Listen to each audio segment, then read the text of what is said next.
Uh, Good evening, everyone. Thank you very much for coming. Welcome to GraSPP Research Seminar titled A Very Good Crisis, the IMF, the Global Financial Crisis and the Implication for Reform. The ongoing G20 round, led by Japan, has among its areas of focus global economic governance and the international financial activity. In this context, the effectiveness of international financial institutions during the global financial crisis of the last decade can provide insight into the challenges of preventing or dealing with future crises and point the way to needed reforms. The IMF, International Monetary Fund, exhibited both strengths and weaknesses, or had successes and failures in dealing with the global financial crisis. So many questions arise. For example, how did these successes and failures emerge from the internal dynamics and political cross-currents faced by the institution? What should be done differently going forward? How can the IMF improve its ability to anticipate crises and deliver timely and effective assistance in the face of such crises? Or what can other institutions, especially those working in global policy, learn from this experience? Today we have an excellent speaker here and an excellent discussant to help us seek answers to these questions.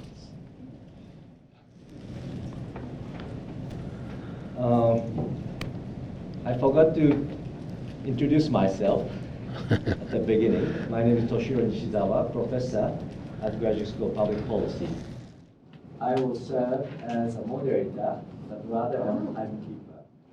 So to discuss these issues, Mr. Jerald Schiff, the gentleman here, will draw on his experience as former senior IMF staff member, including Deputy Director of Asian Pacific Department, and a senior advisor in the Office of the Managing Director during the crisis.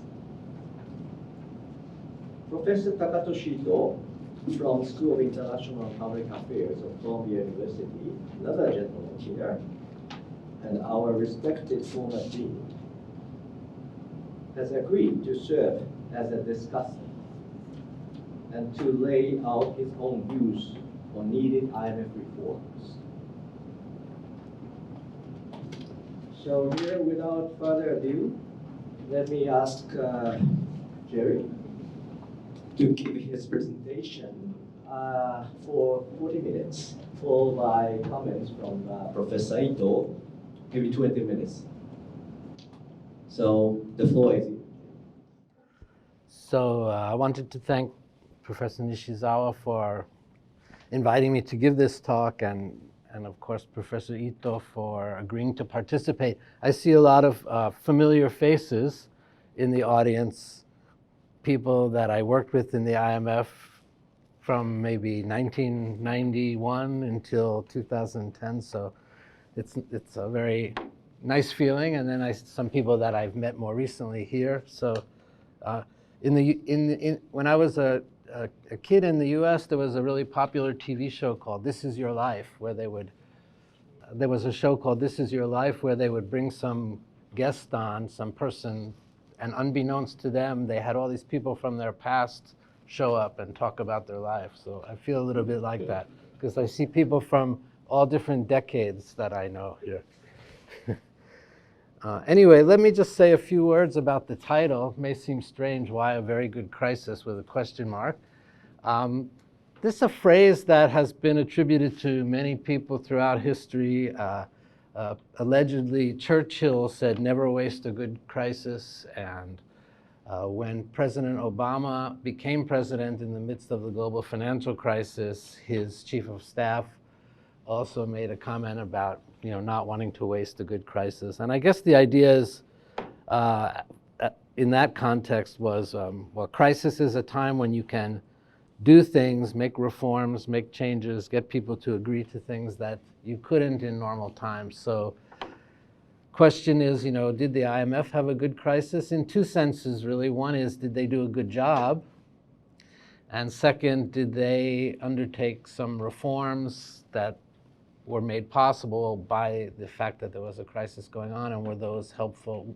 Are those likely to be helpful going forward?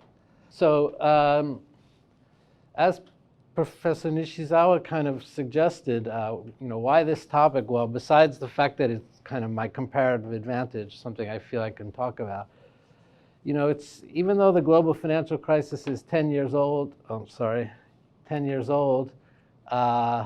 I think that the lessons are still being absorbed and changes are still being made based on those lessons. So, it's still a kind of live issue. And at the same time, there are some growing financial risks in the global economy. And, while nobody is expecting, well, maybe not nobody, most people are not expecting another global financial crisis anytime soon. Certainly there are building financial risks. We know that there are huge political risks that could lead to various sorts of crises. And so it's important that we as a global community and the institutions that are kind of tasked with dealing with these kind of issues are maybe ready, and maybe more ready this time, if there is a this time, than they were in the past. Also, I mean, it's kind of obvious that this is a period of time when sort of the whole idea of global cooperation is under attack from many places, including from my home country. And so I think on one hand, that makes it more important that global institutions really can do a good job and are effective and inclusive. At the same time, it probably makes that task more difficult, because if you don't have some of the major players in the major powers sort of committed to global cooperation, it makes it hard for those institutions to function. And then, as Professor Nishizawa mentioned, it's maybe a little bit special relevance here in Japan, given that the G20 is happening, the Leaders Summit this week, and while the IMF per se is not a focus, the whole idea of sort of protecting the system of global cooperation is a major theme. So just a few points to kind of point to where we're going. So once the global financial crisis struck, I mean, in my view, and I think in the view of many observers, the IMF did a pretty good job. They responded very quickly to the crisis itself. They worked with others, including the G20, to get a lot of things done to increase their resources, to bring in new lending tools, to give broadly appropriate policy advice, et cetera. Also, there was a huge increase in lending, which sort of saved the institution from irrelevance, because lending had shrunk very greatly in the preceding period. But in the run-up to the crisis, I think it's pretty clear that the IMF and others, but we're here to talk about the IMF, didn't do as good a job as they should have in predicting the crisis, but even more so, sort of ringing the alarm bells in a way that could get member countries to pay attention. So why the difference in the pre and post degrees of success? What lessons are there from this story going forward?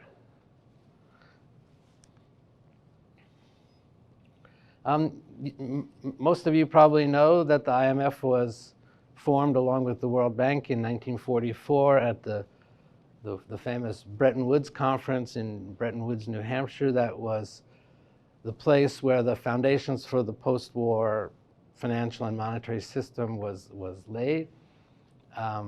Since then, Of course, many changes have taken place in the global monetary and financial system, and so the role of the so-called Bretton Woods institutions has changed along with that many, many times. So what are the main activities of the IMF? Well, they conduct what's called surveillance. It sounds kind of suspicious or nefarious, sounds a little bit like spying, but actually it really just refers to the fact that IMF will engage with countries on their policies, discuss policies and economic prospects, make recommendations, have discussions, and then report to the executive board. That's done on a bilateral basis, meaning for each country every year, and on a multilateral basis. Some of you may be familiar with some of these products like the World Economic Outlook and the GFSR and the Fiscal Monitor. Also, and this is probably what the IMF is best known for, the IMF makes loans to countries with macroeconomic problems. They don't make project loans like the World Bank. They make sort of loans for countries with balance of payments problems. And that's probably where the most controversy comes in. They provide a lot of technical assistance and training to countries. And some of you may know that Japan, I believe, is the largest donor to the IMF for training and technical assistance. Am I right? Yes, still true. And then it's just a place for kind of global policy discussion. Twice a year at the spring meetings and annual meetings, we have representatives from almost every country getting together to discuss global issues and policies.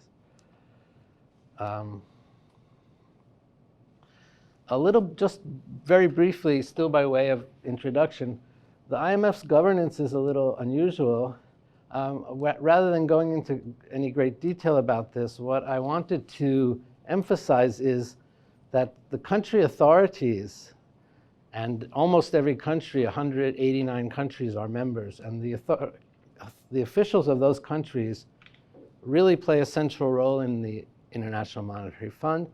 So it's probably a little bit, will send you down the wrong path if you think about the IMF as being something separate from member countries. The member countries are the ones sort of making the decisions within the IMF. So for example, the staff, people like me, we will go out, we will negotiate financing programs with countries, or we'll conduct what I call the bilateral surveillance. But the products of those activities always have to be approved by our executive board. The executive board is appointed by the country authorities.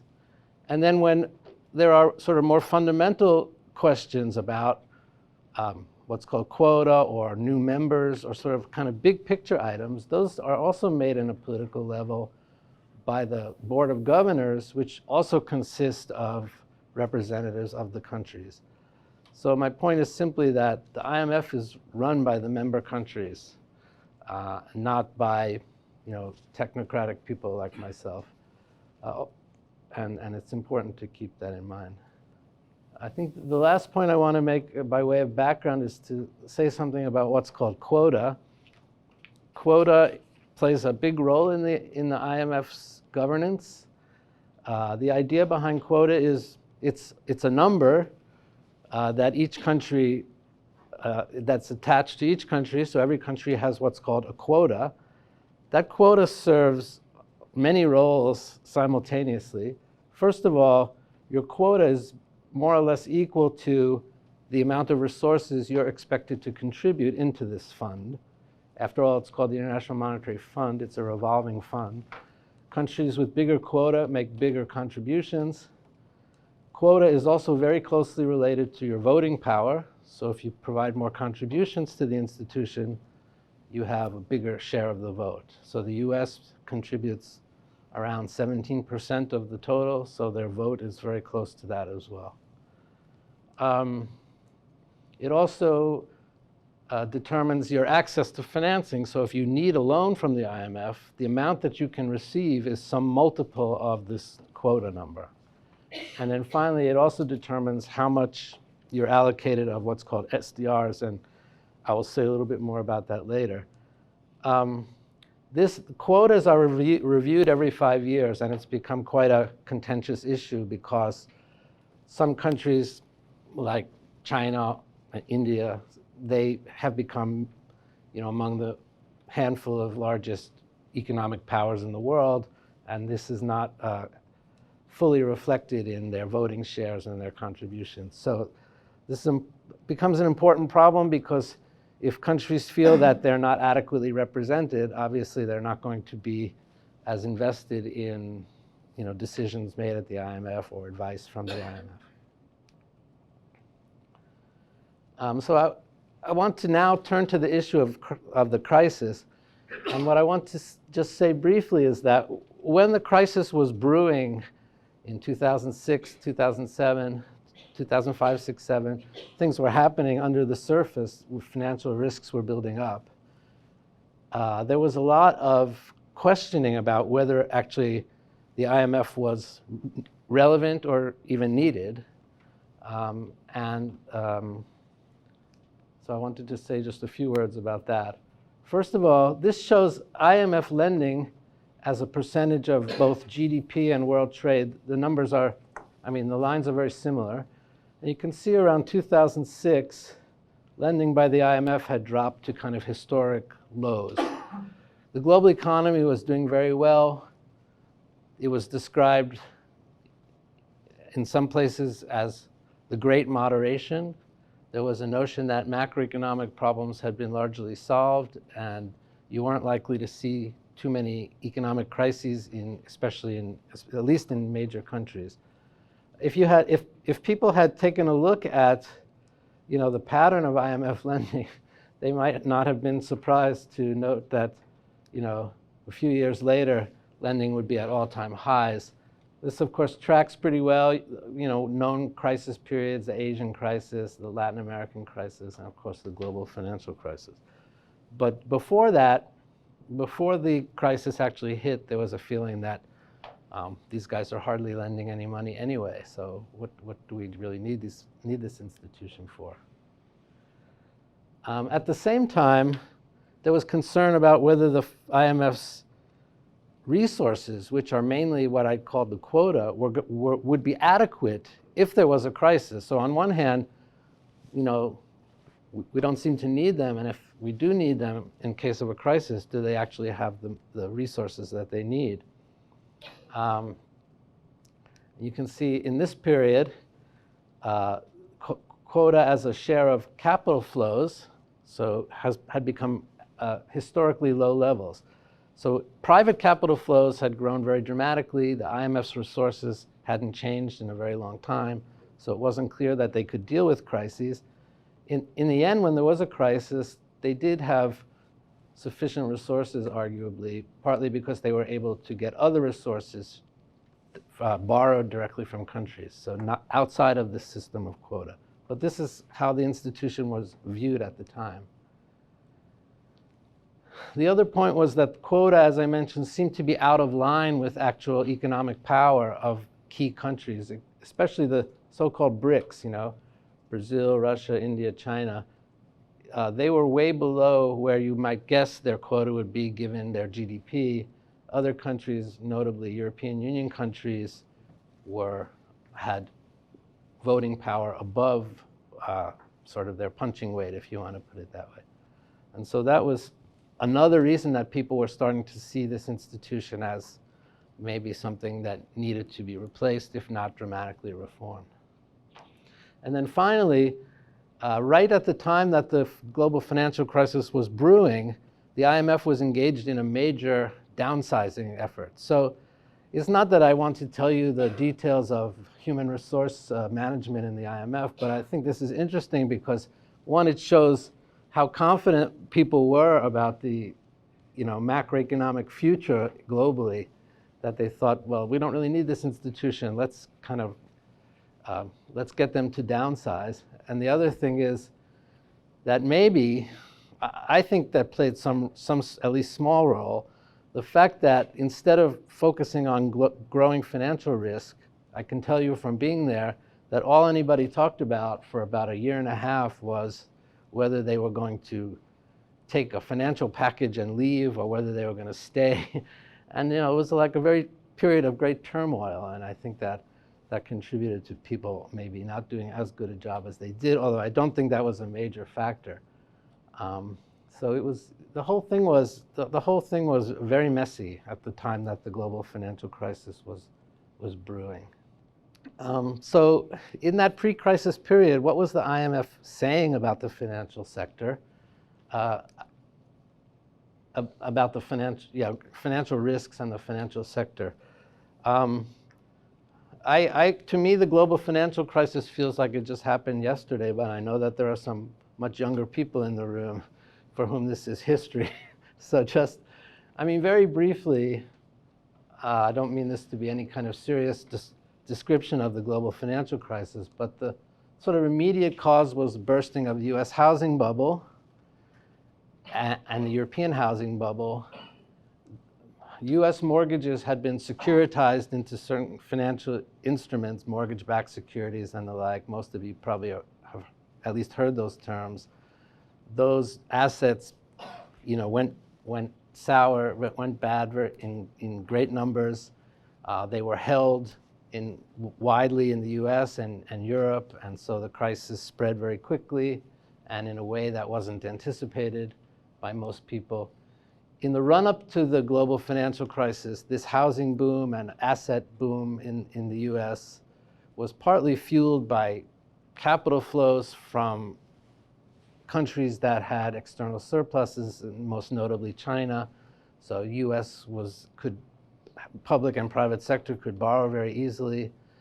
And so, you know, that was part of the story as well. Once the crisis struck, financial markets became very illiquid, things froze up, there was a major global recession that doubled back on the real sector, and, you know, the rest is history, as they say. So how did the IMF do in terms of predicting this crisis, pointing out the risks? In terms of this, what I called the global imbalances, you know, where there were countries with very large surpluses shifting capital to countries with large deficits, that was highlighted by the IMF. It was one of the major focus of their surveillance work in that period, but their focus was very different. They were not particularly worried about it ending the way it did end with a financial crisis in the US, but instead they were worried that this would not be sustainable, the US having big external deficits financed by China, and that at some point the US dollar would dramatically depreciate, and that would cause all kinds of global problems. That didn't happen. The dollar strengthened actually, but the global imbalances were important, but just for a different reason. Did they predict the financial crisis? No, they didn't. There was, starting in around 2005, they started mentioning more and more in their global products, the WEO and the global GFSR, talking about risks from housing prices, risk from, you know, complacency in financial markets and very small risk premia, and, you know, so they were aware of these general problems, but for sure these warnings came against the background of a broadly very benign view of things, right? So they would say, well, there are these risks to look out for, but generally we think everything is fine. And also, they were very, very positive about financial innovation, some of the instruments that were at the center of the crisis, and about what came to be called sort of light touch regulation, the idea that you don't want to be too intrusive in regulating financial institutions. They know what they're doing. They have really good, you know, quantitative models that they're using. So, you know, don't get in their way too much. This just shows this point I was making about global imbalances. You can see that countries with external surpluses in the lead up to the crisis had bigger and bigger surpluses, and countries with deficits had bigger and bigger deficits. So you got a lot of capital flowing from these countries, notably China, to these, notably the US, which fed the overall sort of boom in the US, and which contributed to the global financial crisis. The US tried to get some of the major the IMF tried to get some of the major deficit and surplus countries together in what was called the multilateral consultation to try and address this problem, but they were not successful because essentially the big players did not really buy into the process very, very strongly. And this is a kind of a common theme that it's always been hard for the IMF, even going back to its earliest days, to exert as much influence on the larger countries as they can on countries, for example, that have programs with them. So I just wanted to show you some quotes from our Global Financial Stability Report, which is sort of twice a year flagship publication on financial sector issues, against the background of this, time chart, time flow of events in the crisis and some measures of different financial spreads that reflect views of risk in the financial sector. So I can't really read it from here. So in April 2007, they said favorable global prospects serve as a strong foundation for global financial stability. However, some market developments warrant attention. So basically everything's fine. Yeah, there's some problems, but basically everything's fine. Then in October 2007, they say credit and market risks have risen.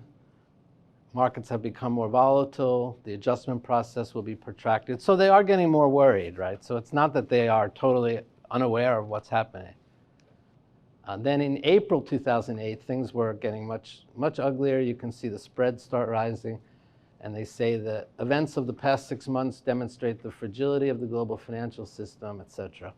So again, kind of ramping up the concern. And then finally, after Lehman Brothers bankruptcy, well, then it was kind of obvious, and they talk about confidence being badly shaken. There's going to be a more severe feedback loop between the financial sector and the real sector. So if you just look at these quotes, of course, it's not a fair way to judge because many other things were going on rather than just one publication. It looks like, they were at least pretty well aware of what was going on.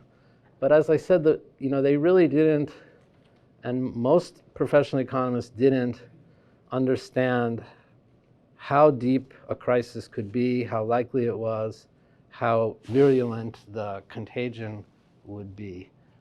And again, there was a very benign view of what was happening in terms of financial innovation and the like. And you can see that in this quote from the IMF's staff report on the US in the summer of 2007, where they talk about this originate to distribute business model. This is referring to taking mortgages, packaging them together in mortgage-backed securities, and then selling them. They say this has helped disperse risk and raise the capital adequacy of core financial institutions. So this is a really good thing. And that the US financial markets have remained globally preeminent and robust to a range of shocks. Of course, we know that they were not robust to a range of shocks. And so this was not that long before things went very wrong. So what was wrong with the surveillance? What was wrong with the way that they were following financial developments? I thought about some way to organize the various reasons. And I think you really need at least 3 things to have effective surveillance. One is you have to do good analysis, right? So you need to have your research department doing good research on these issues. Country teams have to have the analytical tools that they need. But that's not really enough. You need to have the right incentives in your organization. That can mean many things, but what I kind of have in mind is even if people in the institution are doing really good work, if their views are not able to kind of get through the bureaucracy and feed into decision making, then it's not going to be successful. And finally, you need to have what they call traction.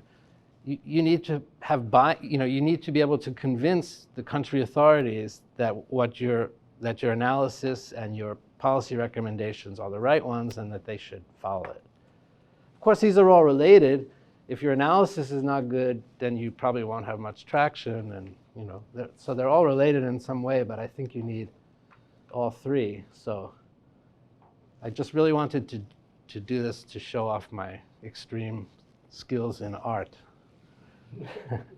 But so against that very simple background, I can think of a number of reasons why surveillance had not been as effective as it might have been. One important reason is this notion that IMF staff, people like me that went to visit these countries, they kind of had dual tasks. On one hand, countries wanted them to be sort of confidential advisors. I mean, some countries might not have wanted anything out of the IMF. They just want them not to come at all. But many of them say, we'd like you to be our confidential advisor. If there's a problem, please tell us, but don't put it in the report for the rest of the world to see, right? So there's always this tension between what you say in private and what's in the report. I mean, our job is also to give our best views to our executive board, which means to the global community, and then more broadly when it's published. Related to that, there were, and I guess there would still be concerns that if you go on a visit to, say, a large country with a large financial sector, and you write in your report that it looks like this country's financial system is about to crash very soon, that may turn out to be true, in which case you might have some responsibility for that, right? So there's a kind of tension, right? I'm not using that as an excuse for not saying these things, but it is a kind of built-in tension. Another thing is that the IMF was always an institution full of macroeconomists. Those people don't necessarily know that much about the financial sector. I say still insufficient financial expertise because after the Asian crisis, the IMF made a major effort to bring in more people with financial expertise to help retrain people like me who did not know that much about the financial workings of the financial sector. But still, it didn't really completely gel. So you had good people doing good work on financial sector issues, but it wasn't always integrated with the macroeconomic picture. And some economists here will know that it's still not easy thing to do to bring together financial sector concerns and macroeconomic concerns. And if you look at reports written in that period, there'll always be a section about financial sector risks and issues, but it's always completely separate from the rest of the report when it should be very much integrated. So that was another problem. Also, there was just a really strong belief throughout the economics profession, with some exceptions, that everything was fine, that we were in this great moderation period, and financial institutions were diversifying risk and introducing all these great new financial instruments, and that was very hard to overcome. I'll skip some of these because I'm running a little bit short on time. Another thing is the IMF IMF staff for sure at times were too deferential to large countries, right? So they didn't push them enough, partly because these countries can put a lot of pressure on the management of the IMF. We don't like what this report is saying. We don't like what these reports are saying. We want this deleted before it's published, that sort of thing. And then staff would even begin to self-censor because they anticipate that these countries will pressure the management and they're not confident that they're going to win the argument. I remember one time when we had a meeting and the US team was being pushed by some other staff. So there was a meeting where the US team was being pushed by some others. Are you really looking deeply enough into these financial risks that are building? And the one person from the team said, what do you want me to do? Tell Ben Bernanke that he doesn't know what he's talking about? Of course, we do that with other central bank governors, but it's a little bit harder. Probably he was his professor at MIT, I don't know. And then, so that's an issue. Also, people say there's not enough diversity of views. Even if people come from many different countries, half of them went to maybe a group of 10 to 15 universities, so they all kind of learned the same economics, so you're not getting sort of people with coming at it from different angles. So, overall, the story about surveillance was, not very good. There were warning signs that were sent out, but not strongly enough, and I would say the message got quite mixed because in other ways the fund was quite positive about what was happening. So then the crisis began, and actually at that point the IMF's activities have picked up steam. So the IMF was much more successful in reacting to the crisis once it hit than in predicting it. It would have been better, probably the other way around, if they had done a better job in crisis prevention. But why were they better in crisis response? I think two main reasons. One is it really plays to their comparative advantage, right? That's the only institution that's full of like hundreds of people who are experienced in putting together crisis-related programs. And it's kind of the only, maybe one of the only institutions that has almost universal membership. But also, it's a very hierarchical institution.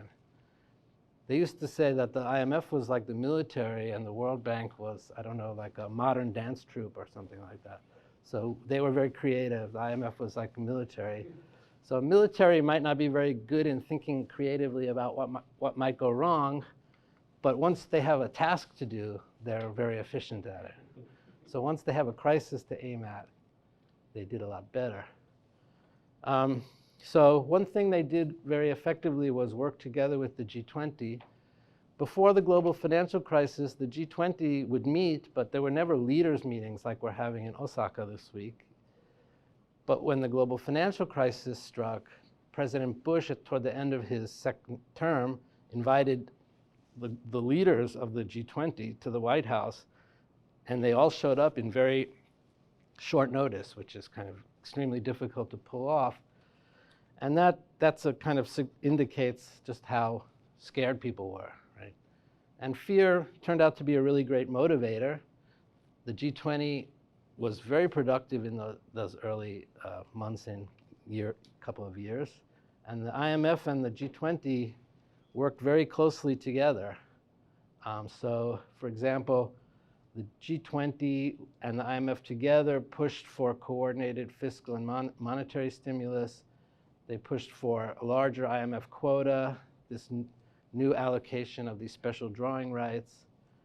The G20 asked the IMF to collaborate with the FSB, the Financial Stability Board, on producing certain sort of products to monitor risk.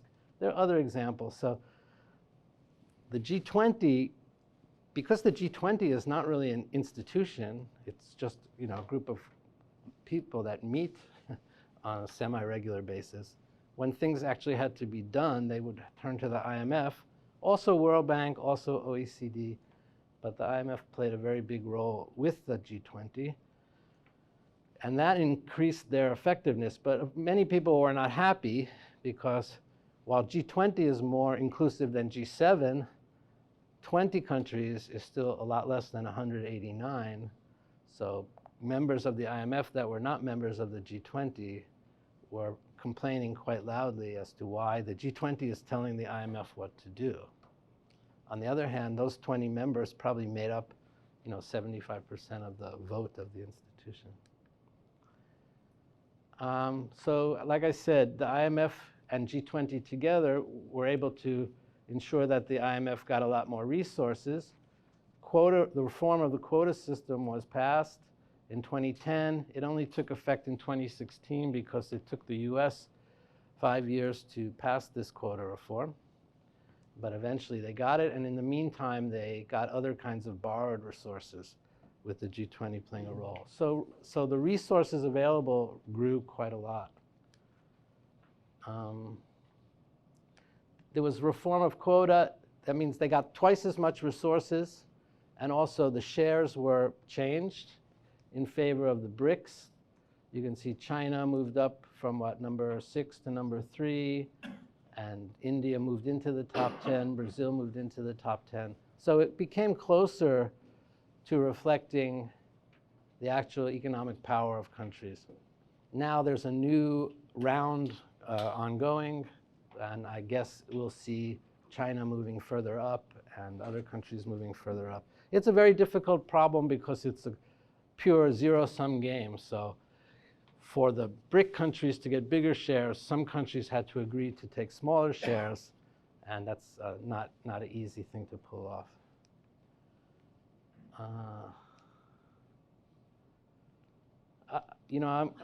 Because of the shortage of time, I won't say much about this, but SDRs are called special drawing rights. It's an asset issued by the IMF. It's useful to countries because they can take that asset and trade it within the IMF's sort of a market. Within the IMF, they can trade it for real currencies, for hard currency. So this has the effect of providing additional reserves for countries, which is very important during crises. You can see that this increase during the crisis really dwarfed previous allocations. The IMF introduced new lending instruments. The amount that they could lend was doubled.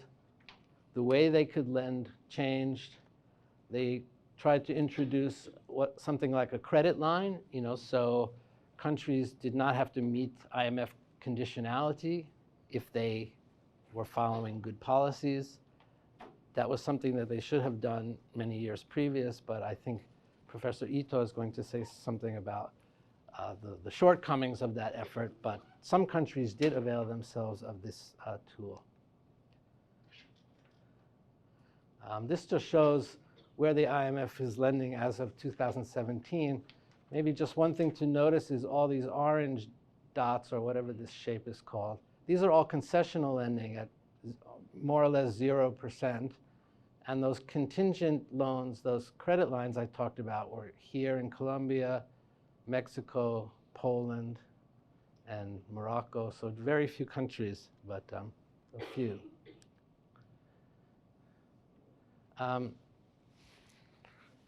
IMF programs in that period seem to have taken a lesson from the Asian crisis. Some people in this region would say that's because the treatment was unequal. And that's kind of true if you want to put a nicer spin on it, and I think there's some truth in the nicer spin. They learned from that previous experience. So compared to the Asian crisis, these new programs provided a lot more money, bigger loans, and more money at the start of the program. Right?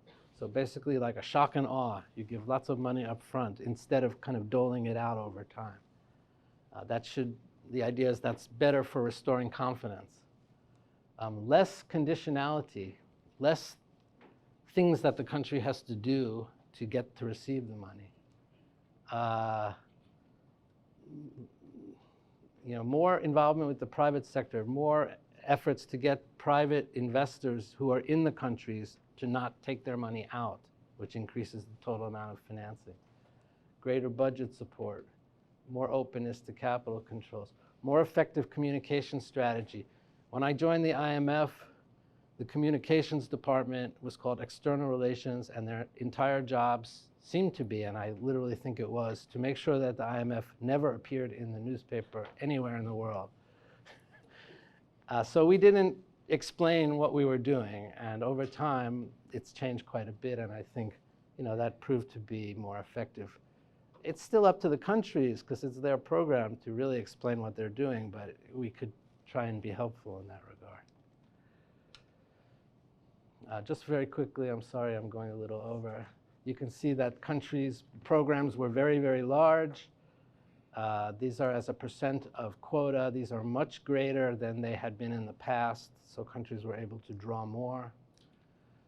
A lot more of it came up front. You can see that the percent of the total, some countries got as much as 60 or 70% at the start of the program, which makes a big difference. conditions had reduced from 2000. The number of conditions in programs declined quite precipitously. Actually, if you stretch this forward more, they started to rise again. That reflects the work that the IMF did with the with the euro area. Euro area introduced a lot more, reintroduced a lot more conditions. Outcome of the programs were, I would say, mixed. I mean, on the positive side, I think it's pretty clear that without those programs, the global downturn would probably have been a lot worse. Most countries that had programs in the crisis period were able to eventually reaccess private markets, which is one objective. Even though the financing, as I showed, was much larger than in the past, countries still had to reduce their fiscal deficits and debt quite a bit. That had a major impact on growth in some countries. And even though the countries enacted lots of reforms, structural reforms to raise growth, the overall effect of those reforms tended to be a lot less than expected. So, you know, it was a really difficult global environment. It's much harder to have a program in a country when the rest of the world is falling apart than it is to have a program when the rest of the world is in pretty good shape, because, you know, it's much more difficult to restore growth in the middle of a global recession.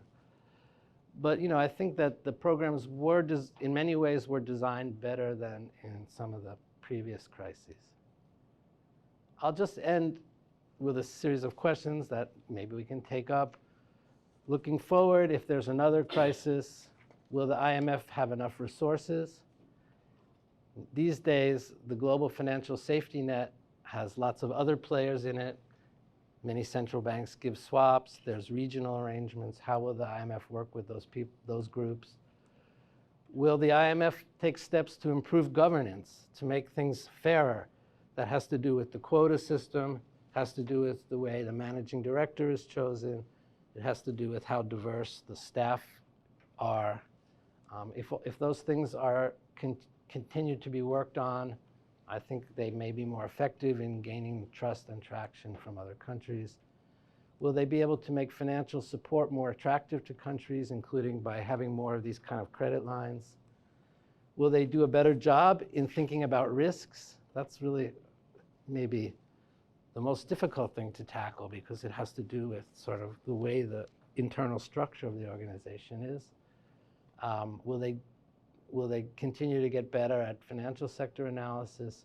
What about all these new risks, cyber risks, Facebook's global currency, all these things that, you know, I don't really know if there are people in the IMF who are well trained in that area. I know that they are writing papers and they're trying to get up to speed on it, but I'm not sure. And, you know, will new views within the institution make it, you know, percolate their way through the organization and make it into the actual decision-making of the institution. So I think I've spent a little bit too much time, but thank you for your patience. And I'm happy to take questions later on, any questions you might have, but I'll turn it over to Professor Ito for now.